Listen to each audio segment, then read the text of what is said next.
नमस्कार, आप सभी को आपके ही अपने प्यारे YouTube channel we are education के ऊपर में स्वागत है। और जिन जिन विद्यार्थियों का होम साइंस यानी गृह विज्ञान, उनको घबराना नहीं है। हम मानते हैं आपको इस बार 12th का बोर्ड फाइनल एग्जाम देना है, फिर भी घबराना नहीं है, क्योंकि हम आपके लिए लेकर के आए हैं टॉप 10 VVI वाला सीरीज। ऐसे सीरीज जिसमें सारे प्रश्न ऐसे होते हैं कि जो किसी न किसी बार बोर्ड परीक्षा में पूछे गए, और ऐसे प्रश्न जो कि बार बार बोर्ड परीक्षा में पूछे जाते हैं। तो ऐसे प्रश्नों के कुल होम साइंस के हम आपका 7 सीरीज करा दिए हैं। प्रत्येक सीरीज में 10 क्वेश्चन का डील किया गया है, यानी 70 क्वेश्चन करा दिए गए हैं। और आज गृह विज्ञान के ऊपर में आपका 8वां सीरीज है। अगर आज की सीरीज को पूरा देख पाते हैं तो कुल 80 प्रश्न इस चैनल के ऊपर में करा दिए गए हैं। जो नहीं भी देखे हैं तो घबराना नहीं है, सारे सीरीज का आपका प्लेलिस्ट बना करके होम साइंस का ऐड किया गया है। तो आप इस वी आर एजुकेशन चैनल पे जाएं और टॉप 10 होम साइंस का सीरीज देखें, वो बाकी आपका क्लियर हो जाएगा। और एग्जाम के लिए आपको तो कहना नहीं है, आपका कॉन्फिडेंस लेवल बढ़ जाएगा। तो चलिए आज के 8 सीरीज के पहले प्रश्न के ऊपर देखें। तो पहला एकदम प्यारा सा प्रश्न है भाई कि कृत्रिम तंतु है, आपको चूज करना है कि इसमें से कौन कृत्रिम तंतु है। ए ऑप्शन है रेयॉन, दूसरा है रेशम, तीसरा है ऊन और चौथा है कपास।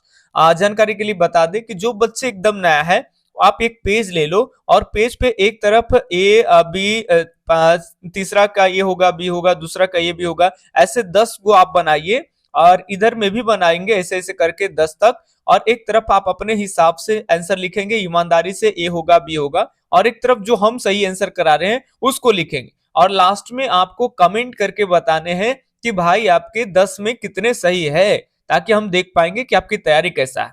चलिए आज के सही जवाब की बात कर ले पहले प्रश्न का। तो कृत्रिम तंतु का उदाहरण जो है वो आपका रेयॉन है।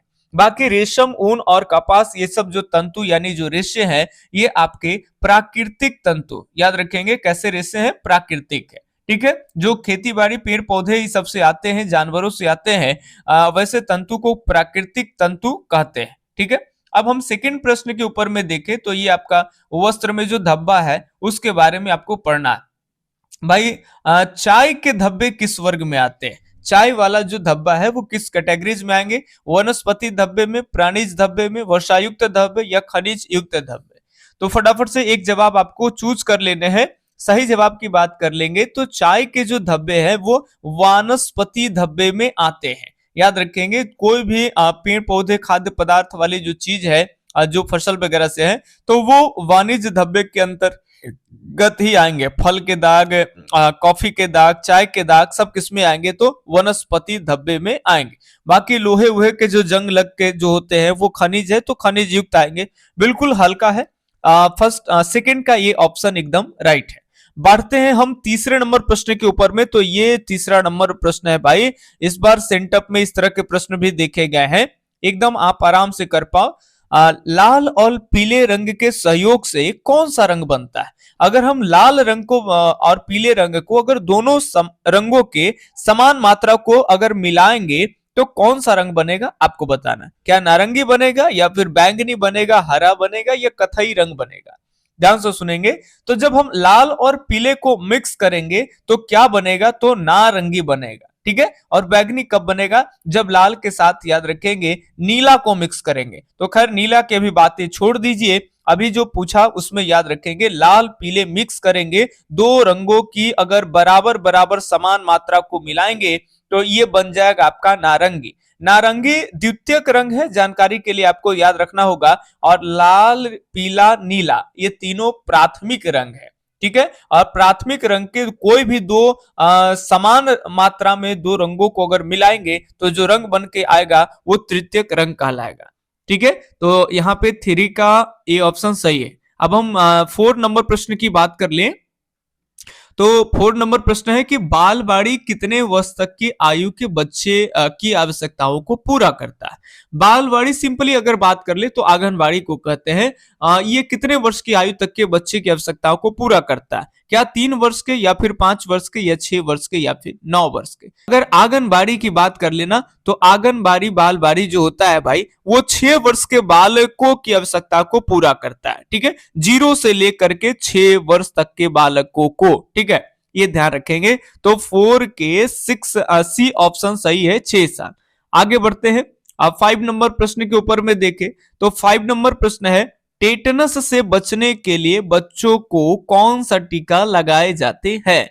क्या डीपी टीका लगाए जाते हैं, या फिर एमएमआर का, या फिर पोलियो का, या फिर बीसीजी का? बिल्कुल सही जवाब की बात कर लेंगे तो डीपी टीका लगता है, चाहे वो आपका परट्यूसिस हो या फिर आपका टेटनस हो।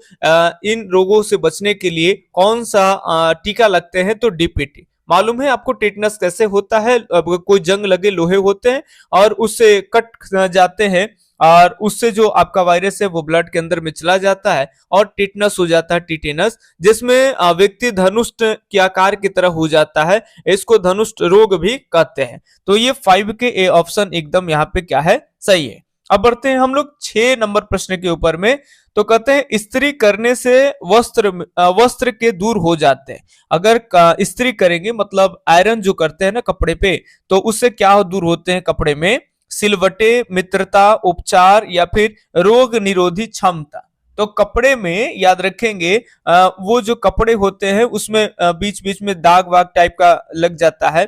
सॉरी, दाग नहीं आप कह सकते हैं, जो ये हो जाता है मुरा, हम लोग कहते हैं मुरा गया है, चिंगुरा गया है, ये सब जो वर्ड आप लोग सुने होंगे उसी को कहते हैं सिलवटे पड़ना। तो उसको कहते हैं कपड़े में वो सिलवटे पड़ गया है, ठेठ में मुड़ा जाना, चिंगुरा गया, अलग अलग आपके शब्द आपके जगह पे भी कुछ इस्तेमाल होते होंगे। तो 6 का ए ऑप्शन एकदम सही है। इस्त्री करने से वस्त्र के दूर होते हैं क्या भाई? तो सिलवटे दूर हो जाते हैं। 7 नंबर प्रश्न है कि कीड़े को वेस्टर्न से दूर रखने के लिए निम्न में से किसका प्रयोग करना चाहिए? एक आपको बता दें कि ये मिस्टेक है, टाइप होने में दिक्कत हो गया होगा। कीड़ों को वस्त्रों यहाँ पे होगा, सही लिखा, ध्यान रखेंगे कि वस्त्रों सही होगा। कीड़ों को वस्त्रों से दूर रखने के लिए निम्न में से किसका प्रयोग करना चाहिए? तो भाई यहाँ पे वेस्टर्न नहीं, कपड़ा समझिएगा, वस्त्र, ठीक है। पहला है सूखी नीम की पत्तियां, दूसरा है नेप्थलीन की गोलियां, तीसरा है समाचार पत्र की स्याही, और चौथा है इनमें से सही।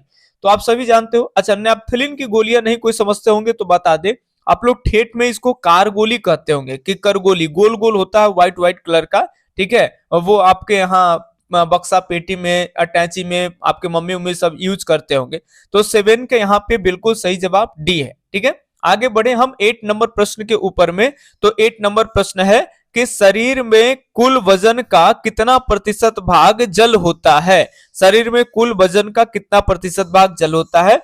1 ऑप्शन है आपका 50 से 60%, दूसरा है 60 से 70%, और तीसरा है 70 से 75, और चौथा है 80%। बिल्कुल सही जवाब की बात कर लेंगे यहाँ पे तो बी ऑप्शन आपका यहाँ सही होगा। 60 से 70% जो है वो हमारे शरीर में कुल वजन का क्या होता है भाई? तो जल होता है, ठीक है। 8 का बी ऑप्शन एकदम राइट है। अब बढ़ते हैं हम लोग 9 नंबर प्रश्नों के ऊपर में। तो कहते हैं कि शरीर जल का व्यय किसके द्वारा नहीं होता है? शरीर जल का व्यय किसके द्वारा नहीं हो रहा है? श्वसन के द्वारा, नहाना, या फिर पसीना, या फिर है आपका कि शरीर का व्यर्थ पदार्थ। तो देखिए, शरीर से व्यर्थ पदार्थ निकलते हैं तो शरीर से आपका जल जो है वो व्यय निकलता है, पसीना से भी निकलता है, श्वसन करते हैं तभी, नहाने से नहीं होता है। तो यानी बी है, नहाने में पानी हम लोग ऊपर से यूज करते हैं ना, ऊपर से गिराते हैं, शरीर से कहां बाहर आता है। तो 9 के यहाँ पे बी ऑप्शन सही है। अब हम बड़े 10 नंबर प्रश्न के ऊपर में, लास्ट प्रश्न है आज के सीरीज का। उम्मीद करेंगे कि सारे बच्चे सही जवाब दे करके ही जाएं। अशुद्ध पानी पीने से निम्नांकित में कौन सी बीमारी उत्पन्न होती है? अगर हम गंदे जल का सेवन करेंगे तो कौन सा बीमारी होगा? हैजा होगा, अतिसार होगा, डायरिया होगा, इनमें से सब। बिल्कुल सही बात है कि अगर हम गंदे जल का सेवन करते हैं तो इनमें से सभी होंगे। तो इस तरह से हम आपको 10 क्वेश्चन जो है वो हम आपको करा दिए फाइनली, और आपको कमेंट में बताने हैं कि 10 में से कितने प्रश्न आपके सही है। एकदम ईमानदारी से 7 सही है तो 7 लिखो, 8 सही है तो 8, 5 सही है तो 5, 4 सही तो 4। एकदम हिचकिचाना नहीं है, ठीक है। हम जान पाए कि आपकी तैयारी कैसी चल रही है। बाकी मिलते हैं अगले वीडियो सीरीज में, तब तक के लिए धन्यवाद। जय हिंद, अल्लाह हाफिज, आपका दिन शुभ हो, राधे राधे।